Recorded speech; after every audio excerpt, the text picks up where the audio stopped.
Este es un episodio especial de Factor Kaiser porque ayer fue un día muy especial, el despertar de la clase media en México. Las democracias más exitosas y desarrolladas del mundo son países de clase media. En esas naciones, la abrumadora mayoría de las personas son ciudadanos de clase media, con un nivel suficiente de educación para conocer sus derechos y obligaciones, pero también para entender una parte importante del contexto político y social del país en el que viven. En esos países, la gran mayoría de las personas tienen la posibilidad de generar un ingreso suficiente para vivir medianamente bien, generar un patrimonio y empujar el crecimiento de la economía nacional a través del consumo.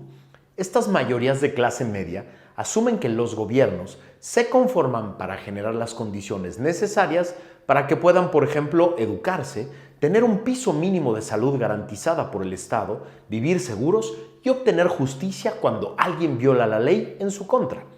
En esos países, las mayorías de clase media pagan sus impuestos, con la firme convicción de que recibirán buenos bienes y servicios públicos a cambio, y de no recibirlos, sabrán cómo exigirlos, a quién exigirlos y a quién castigar por incumplir con sus funciones. Así, estas mayorías de clases medias en las democracias desarrolladas no solo son el motor económico de estos países, también son el motor político que genera los incentivos para que los servidores públicos hagan el trabajo que les corresponde. Por eso el concepto clase media va mucho más allá de una arbitraria y poco clara referencia al ingreso y nada más. De acuerdo con una clasificación del INEGI en México, publicada en el Diario Oficial de la Federación, existe una gama de consumidores que pueden ser ubicados según sus ingresos y hasta ocupaciones. Describe a los miembros del país del siguiente modo. Clase baja. Se estima que representa el 35% de la población y está constituida por trabajadores temporales e inmigrantes, comerciantes, informales, desempleados y gente que vive de la asistencia social. Clase baja alta. Se estima que sean aproximadamente 25% de la población nacional y está conformada principalmente por obreros, campesinos y agricultores. Es la fuerza física de la sociedad, ya que realiza arduos trabajos a cambio de un ingreso ligeramente superior al sueldo mínimo. Clase media baja, formada por oficinistas, técnicos, supervisores y artesanos calificados. Sus ingresos no son muy sustanciosos, pero son más o menos estables. Se estima que sea el 20% de la población nacional. Clase media alta. Incluye a la mayoría de los hombres de negocios y profesionales que han triunfado y que por lo general tienen buenos y estables ingresos económicos. Se estima que sea aproximadamente el 14% de la población nacional. Clase alta-baja. La integran familias que son ricas de pocas generaciones atrás. Sus ingresos económicos son cuantiosos y muy estables. Se estima que sea aproximadamente el 5% de la población. Clase alta-alta. La componen antiguas familias ricas, que durante varias generaciones han sido prominentes y cuya fortuna es tan añeja que se ha olvidado cuándo y cuánto la obtuvieron. Se estima que sea más o menos el 1% de la población. ¿Cuánto gana la clase media en México? El INEGI tiene su propia clasificación de clase media en México con una metodología más acorde a la realidad de la población del país que los índices internacionales. De este modo, para considerarte de clase media en México, según el INEGI, debes ganar al menos 22,000 pesos mensuales. Es decir, ahí te va la clasificación. Clase alta, 77,000 pesos mensuales promedio. Clase media, 22,000 pesos promedio. Clase baja, 11,000 pesos promedio. De acuerdo con los promedios nacionales, el 42.2% de los hogares estarían ubicados en la clase media, el 56.6% a la clase baja y solo el 1.2% a la clase alta, en términos de hogares. ¿Qué consume la clase media y la clase alta? Los hogares de la clase media y alta tienen un acceso a servicios y bienes del mercado privado en más o menos las siguientes proporciones. Servicios domésticos, 20%. Escuela privada, 31%. Tarjeta de crédito, 41%. TV de paga, 55%. Automóvil, 61%. Internet, muy importante, 74%. Según el INEGI, se calcula que en México hay 15 millones de hogares de clase media que representan más o menos 47 millones de personas que pertenecen a la clase media. Los estados donde predomina la clase media son Michoacán, Jalisco, Ciudad de México, Veracruz, Puebla, Chihuahua, Hidalgo y Nuevo León. En promedio, las personas que pertenecen a la clase media en México tienen 35.9 años de edad. Las familias de esta clase social se conforman por 3.1 integrantes y en un 20% la cabeza tiene más de 65 años. La mayoría de las familias de clase media están casados, con un 47%. El 20% son solteros. En cuanto al índice de divorcios, 5.4. En unión libre, 15%. Los mexicanos que pertenecen a la clase media en promedio tienen 11.2 años de estudios y 51.2% cursaron al menos un año de educación superior. Además, el 55.9% son asalariados formales, el 6.4% son independientes formales y el 43% son directores o jefes. Según Valeria Moy, la directora del IMCO, el Instituto Mexicano para la Competitividad, la cito, una de las características principales de quienes conforman la clase media es que tienen sus necesidades básicas cubiertas. El ingreso de la familia alcanza para alimentación, vestido y techo, pero no es suficiente. Esas familias aspiran a tener más. Y es que esa aspiración, ahí es donde radica su éxito. Buscan quizá unas vacaciones para la familia, un coche, computadoras o dispositivos para conectarse, para trabajar o para aprender. No es únicamente en este tipo de satisfactores tangibles y materiales a los que la clase media aspira. También se buscan y procuran servicios médicos más allá de los indispensables. Tal vez incluso la posibilidad de adquirir un seguro de gastos médicos, porque la clase media tiene muy claro que una enfermedad y los gastos que conlleva pueden ser catastróficos para la riqueza. Está entendida como los activos acumulados a lo largo del tiempo de una familia y que podría regresarla a una situación de pobreza o precariedad. Cierro la cita de Valeria. Así, una buena forma de entender a la clase media es pensar en una familia a la que le va bien. Puede sobrevivir, pues, pero aspira a vivir mejor, a tener más, a generar más, a sufrir menos, a preocuparse menos y a poder gozar más de la vida. Y ese es justo el tipo de personas que desprecia el presidente. Puse en Google AMLO contra la clase media, así de fácil, y me salió más de 1 millón de resultados. Destaco algunos ejemplos. En una mañanera del 14 de junio del 2021 dijo que en las personas de clases medias hay aspiracionistas sin escrúpulos morales. Lo cito. Sí. Hay un sector de la clase media que siempre ha sido así, muy individualista, que le da la espalda al prójimo, aspiracionista, que lo que quiere es ser como los de arriba y encaramarse lo más que pueda, sin escrúpulos morales, de ninguna índole. Son partidarios de el que no tranza no avanza. Es increíble cómo apoyan a gobiernos corruptos. Increíble, eso dijo. En otra mañanera del 4 de octubre del mismo año, del 2021, dijo, lo cito, son 10 o 20 millones y siempre han existido ese pensamiento conservador. No son pocos. Esto de que se tienen como doctrina la hipocresía es bastante extendido en sectores de esa población. No necesariamente los más ricos, También en sectores de clase media, aspiracionistas. Hay más pensamiento conservador en la colonia del Valle que en las Lomas, por ejemplo. Eso dijo. En su mañanera de hoy, tras la tercera marcha en año y medio, con cientos de miles de personas de clase media que llenamos las plazas de México, volvió a decirnos de todo. En especial nos dijo, minoría manipulada que quiere que regresen los corruptos. Así tal cual. ¿Por qué nos odia tanto? A ver, es muy fácil de entender. Porque sabe que la clase media le dio el triunfo a él creyendo en sus mentiras y castigando a gobiernos anteriores. Y es esa misma clase media la que se siente profundamente decepcionada por las traiciones a todas las causas que lo llevaron a la presidencia. Nos odia porque en la clase media no recibimos apoyos en efectivo de su gobierno. Y en cambio, nosotros pagamos con nuestro dinero la salud de los nuestros, la educación de los nuestros, el transporte de los nuestros, la vivienda de los nuestros, la seguridad de los nuestros. Y estamos hasta la madre de que nadie nos ayude. Es decir, vivimos bien gracias a nuestro trabajo y a pesar de su pésimo gobierno. No tenemos nada que agradecerle y todo que reclamarle. Y por eso nos odia. No lo digo como una simple expresión exagerada. Estoy convencido de que hay un odio especial de su parte hacia nosotros. Ayer, quizá más de 1 millón de personas, de esos mexicanos de clase media, salimos a las calles a defender nuestra democracia. En el manifiesto que se leyó en el Zócalo, se resumen las 10 cosas que salimos a apoyar. 1. Que el presidente no intervenga en las elecciones. 2. Que gobernadores no desvíen recursos para campañas oficiales. 3. Que los medios públicos y privados señalen que los programas sociales son constitucionales. 4. Que el INE, el tribunal y autoridades locales hagan su trabajo con independencia. 5. Blindar elecciones del dinero del crimen organizado. 6. Que los medios cubran parejo a los candidatos. Que los medios públicos no sean aparatos de propaganda del gobierno.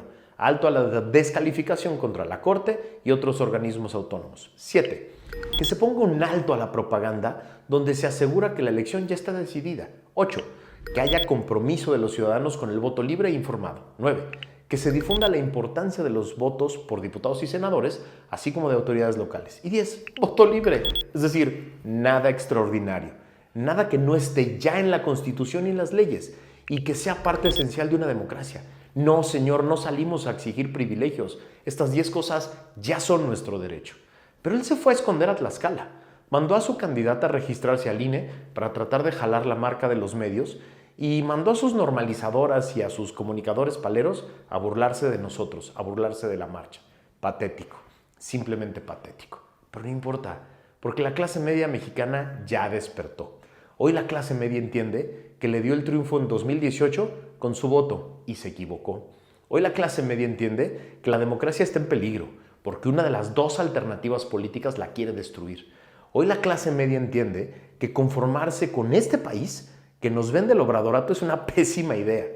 Hoy la clase media entiende que vivimos en un país injusto, desigual, lleno de pobreza y miseria que este gobierno no piensa arreglar. Hoy la clase media entiende que tiene derecho a aspirar a más y a mejor. Hoy la clase media entiende que puede y debe exigirle cuentas a su gobierno y debe exigir justicia por la corrupción. Hoy la clase media entiende que nuestro país no tiene viabilidad alguna si el gobierno se alía con el crimen organizado y lo deja actuar a sus anchas. Hoy la clase media entiende que a nosotros no nos llega ninguna de las migajas del gobierno y que a quienes sí les llegan podrían vivir mucho mejor si todos nos hiciéramos corresponsables. Hoy la clase media entiende que si participa, se organiza, se moviliza y presiona a la clase política, las cosas sí cambian y sí se mueven. Nos pasamos más de 40 años construyendo una escalera cada vez más sólida, cada vez más robusta, cada vez más firme, para que quien tuviera los votos pudiera acceder al primer piso. Y hoy, desde el poder, quien llegó a ese primer piso por la libre voluntad de la ciudadanía, pretende destruir esa escalera para que nadie más pueda transitarla.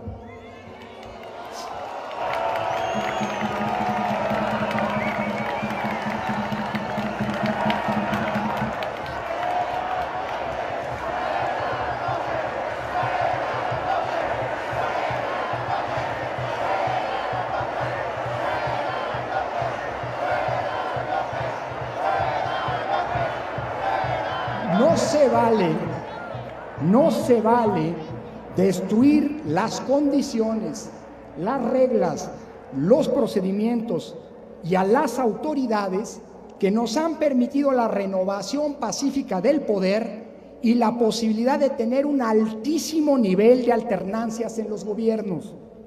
No se vale exigir reglas de equidad y condiciones justas en la competencia política siendo oposición y violarlas sistemáticamente siendo gobierno. Esa deslealtad hoy pone en peligro a nuestra democracia.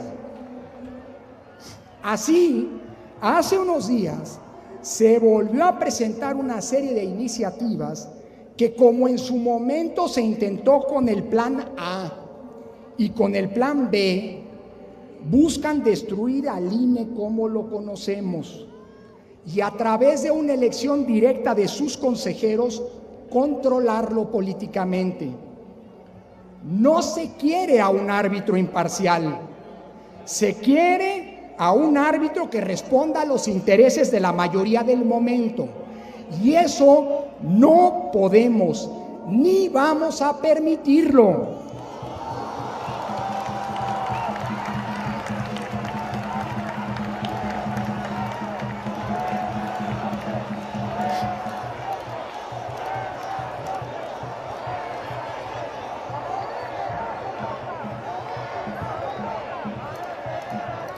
Perder al INE es perder la principal garantía para tener elecciones libres y volver a la época del control del gobierno sobre los comicios.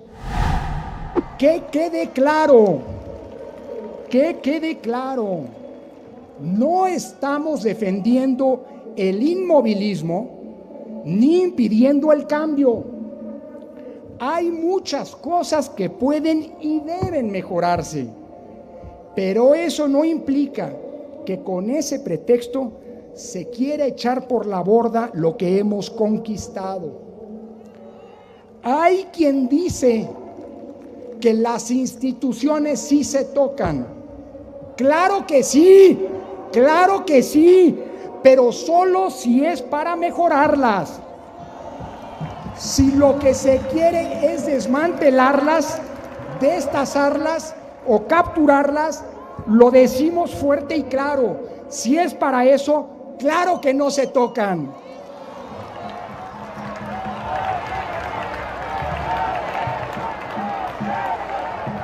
Desde la sociedad no vamos a permitirlo, porque sería robarnos nuestra esperanza de futuro para pretender regresarnos a un pasado autoritario que con mucho esfuerzo dejamos atrás.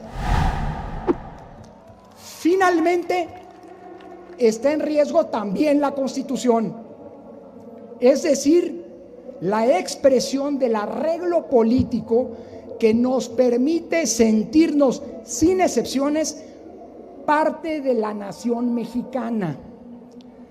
Desde hace algunos años se ha pretendido dividir a la sociedad entre quienes son parte del pueblo y quienes son sus enemigos, como si el pueblo no fuéramos todas y todos nosotros, como si en México solo tuvieran cabida unos y los otros salieran sobrando. Esa polarización que divide al mundo entre buenos y malos, entre amigos y enemigos, no solo es falsa y artificial, sino que es profundamente autoritaria. La sociedad mexicana no puede dividirse en blanco y negro. Existen muchos matices y diferencias, múltiples formas de actuar y de ser que solo una visión autoritaria puede negar. Eso es precisamente la Constitución, el pacto político que nos hemos dado para garantizar que todos, sin excepción, tengamos cabida con respeto para nuestros derechos. En primer lugar, el derecho a pensar diferente en nuestro país, en nuestra nación. Es precisamente gracias a esa Constitución que nadie puede decirle a los demás que aquí no caben. No olvidemos que cuando una democracia está en riesgo, quien no hace nada mientras otros la amenazan, la atacan y buscan acabarla, ya sea porque tienen miedo, porque son indiferentes o porque menosprecian esos ataques, terminan siendo responsables de su destrucción. Hoy la clase media ya despertó y está más lista que nunca para llenar las urnas de votos, para rescatar a México y después reconstruirlo. Ya llegamos y esto no lo frena nadie.